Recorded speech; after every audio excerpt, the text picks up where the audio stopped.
Okay, as you can see in the background, that is Hong Kong Island, absolutely beautiful. Gonna do it a little differently today, gonna do a raw take on one of my favorite ever books. It's had a profound impact on me. It's called One Up on Wall Street by a famous investor called Peter Lynch.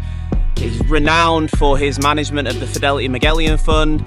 He's able to break down complex investment concepts in a way that everyday people like myself could understand. And he was able to create analogies between companies and people, and how people mature and grow over time is similar to companies. And it's just been helpful in being able to identify opportunities and just understand the basics of investments. So I'm going to go on a little bit of a tour around this location. I'm going to turn to that location now, and you'll be able to get a closer look very soon.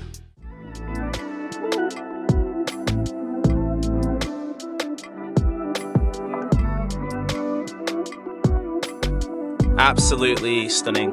Love this city. Love it. Okay, let's start off with young companies. Lynch described young companies as being akin to teenagers. They are full of energy, unpredictable, and have a lot of potential for growth. However, just like teenagers, they can be volatile. They might not have consistent earnings, they might not have a consistent track record. However, if everything goes well, they could grow dramatically. You could look at Shopify as an example of this in the e-commerce sector, helping entrepreneurs start online stores. Okay, number 2, stalwarts. These are companies that have gone past their rapid growth phase, but are still expanding at a steady pace. They're like adults in their prime. Stable earnings, good management skills, a solid reputation. Lynch would have seen these as reliable, but still offering good growth potential. An example of this is Apple, who innovate. They've got strong brand loyalty. They're leading in the wearable technology sector, smartphone and computer sector. However, they have reached a saturation point where they are a $3 trillion company. How much bigger could they get? Okay, number 3, cyclicals.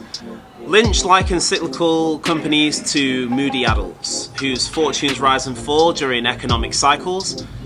These companies, like those in manufacturing or materials, are very profitable during economic upturns, but can struggle during economic downturns. For example, companies such as Airbnb, a business cycle company that's directly impacted by consumers' willingness to travel. This could also impact airline companies as well. Okay, number 4, slow growers. These are companies that grow at a slow but steady pace, similar to middle-aged adults who have settled into a predictable life pattern. They're not going to offer that rapid growth. However, they are going to be able to provide stability and often pay dividends. A company that is actually just across the water is JP Morgan, and that's an example that I can think about that would be considered a slow-growing company. They're the biggest bank in the world. They're going to pay dividends. They're going to be stable, but they're not going to offer that rapid growth that you're looking for from young companies. So let's have a quick look at this beautiful place. Just the other side of the pier.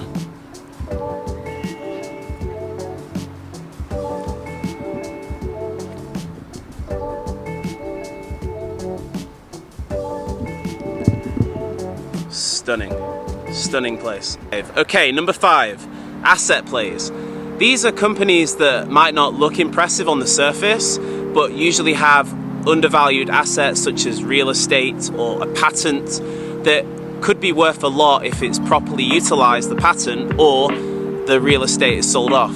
This is similar to someone who might not seem wealthy, but they are asset rich instead of cash rich. They might have a expensive real estate or property somewhere, but they might not seem wealthy on the surface. A company that comes to mind is Walmart, that have real estate all over America, and if that real estate is ever sold off, that company could be worth a lot of money, billions.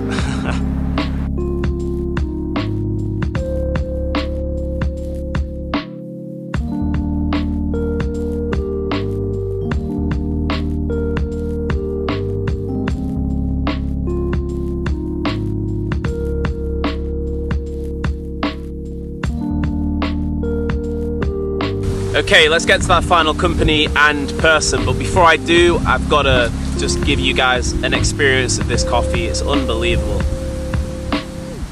Don't know if you know the brand, but probably the best coffee I've ever had. First sip, reactions coming in very, very, very, very, very fucking strong.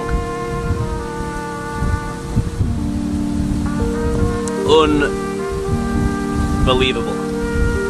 Okay, just check out this view, absolutely stunning.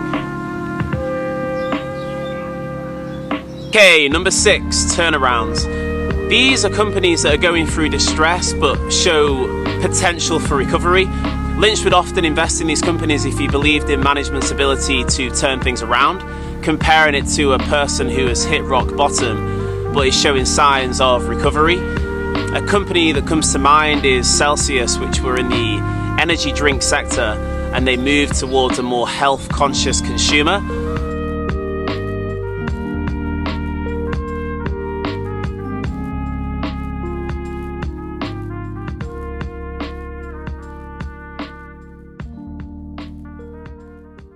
Okay, so I'm out here with a fisherman. The only people around me right now are people who are speed fishing, and the boats as well. So if you like this video, subscribe, hit the notification bell, share with anyone who you think might get some value from this. And I just want to finish with the question of, could it be relevant?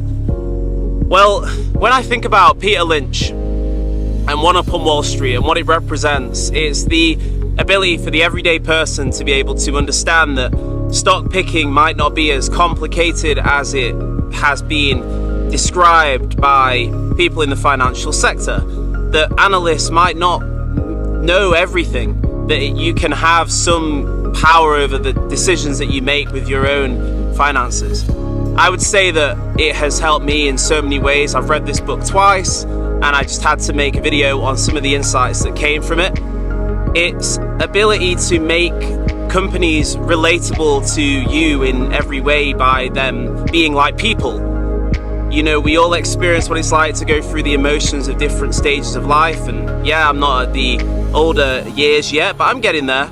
And I'd say that I can understand the different growth phases that companies go through because of this book, and relating the companies to people. And it gives you a chance to see where are you in your life, and at what point do you think that maybe a stable, secure dividend company is for you. If you're young, you might want a fast growing company that can provide you with that